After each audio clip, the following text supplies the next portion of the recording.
పశ్చిమాసియాలో శాంతిని నెలకొల్పేందుకు America, Iran, Islamabad వేదికగా చర్చలు జరుపుతున్నాయి.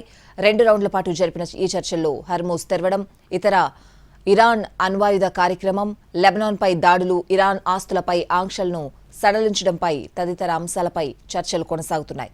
ఈ చర్చలు సఫలమయ్యేందుకు ఫ్రాన్స్ సహా పలు దేశాలు తమ వంతు ప్రయత్నాలు చేస్తున్నాయి.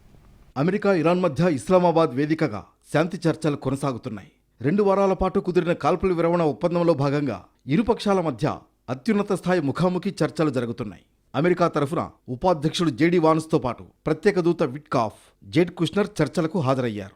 ఇరాన్ తరఫున పార్లమెంట్ స్పీకర్ మహమ్మద్ బగేర్ గాలిబాఫ్, విదేశాంగ మంత్రి అబ్బాస్ అరాక్చీ చర్చల్లో పాల్గొన్నారు. తొలిదశ చర్చలు 5 గంటల పాటు కొనసాగాయి. ఇందులో షరతులు సడలింపులపై చర్చలు జరిగాయి. ఇరాన్ తన అణ్వాయుధ కార్యక్రమాన్ని పూర్తిగా నిలిపివేయాలి, క్షిపణి పరిమితులు పాటించాలి, హర్ముజ్ జలసంధిని వెంటనే తెరవాలని అమెరికా డిమాండ్ చేసింది. వివిధ దేశాల్లో స్తంభింపజేసిన తన ఆస్తులను విడుదల చేయాలి, లెబనాన్లో ఇజ్రాయెల్ దాడులను ఆపాలి, యుద్ధ పరిహారం చెల్లించాలనే డిమాండ్లను ఇరాన్ ముందుంచింది.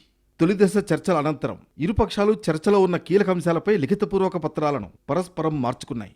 తర్వాత సెకండ్ రౌండ్ చర్చలు జరిపారు ఇరు దేశాల ప్రతినిధులు. చర్చల్లో హర్ముజ్ జలసంధిని ఇరాన్ మూసివేయడంపై అమెరికా తీవ్ర అభ్యంతరం లేవనెత్తింది. అయితే హర్ముజ్లో తాము పెట్టిన సీ మైన్స్ ఎక్కడెక్కడ ఉన్నాయో గుర్తించలేకపోతున్నామని ఇరాన్ తెలిపింది. అందువల్లే ఆ మార్గాన్ని మూసివేసినట్లు వివరించినట్లు తెలుస్తోంది. మరోవైపు తమపై ఆంక్షల ఎత్తివేత, ఫ్రీజ్ చేసిన ఆస్తులను విడుదల చేయాలని ఇరాన్ ప్రతినిధులు చర్చల్లో డిమాండ్ చేసినట్లు సమాచారం. అయితే దాన్ని అమెరికా తిరస్కరించినట్లు చర్చల సరళి చెబుతోంది. శాంతి చర్చలకు పాకిస్తాన్ మధ్యవర్తిగా వ్యవహరిస్తోంది. 2 వారాల కాల్పుల విరమణను శాశ్వత శాంతి ఒప్పందంగా మార్చే ప్రయత్నం జరుగుతోంది. ఇరాన్తో అమెరికా, ఇజ్రాయెల్ నెల రోజులకు పైగా జరిగిన యుద్ధానికి కారణమైన అంశాలు పరిష్కారంపై ఫోకస్ పెట్టాయి ఇరుపక్షాలు. తొలిదశ చర్చల్లో ఇరుపక్షాలు చేసిన ప్రతిపాదనలపై పరస్పరం వ్యతిరేకత వ్యక్తమైనట్లు తెలుస్తోంది. అంశాల వారీగా చూస్తే హర్ముజ్ జలసంధి, అణ్వాయుధ కార్యక్రమం, లెబనాన్ ఆంక్షలు, ఆస్తులపై చర్చలు జరుగుతున్నాయి.